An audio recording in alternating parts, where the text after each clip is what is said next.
होंगे। हलीम आदिल शेख का कहना था, गुज़िश्ता 2.5 बरसों के दौरान कराची और सिंध भर में तहरीक इंसाफ की तंजीमात मुसलसल मुतहर्रिक रहे। हर एहतजाज और हर सियासी मरहले में कराची ने अपनी जिम्मेदारी निभाई और आज भी कारकुनान मुकम्मल तौर पर तैयार हैं। इधर सूबाई सेक्रेटरी इत्तलात आलमगीर खान ने भी कराची को तैयार रहने की हिदायत जारी कर दी है। इसके साथ ही सिंध भर में स्ट्रीट मूवमेंट पूरी कुव्वत के साथ जारी है। गुज़िश्ता रोज कराची के तमाम इजला में मोबिलाइजेशन मुहिम चलाई गई। यही नहीं बल्कि सिंध के दीगर शहरों में भी सियासी सरगर्मियां तेज कर दी गई हैं।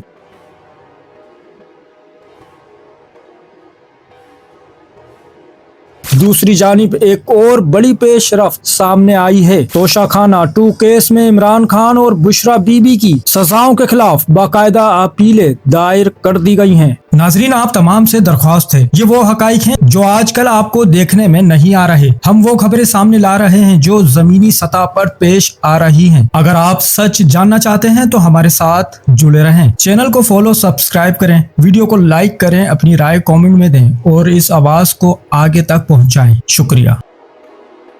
चैनल को सब्सक्राइब करें, फॉलो करें, वीडियो को लाइक और शेयर करें। शुक्रिया।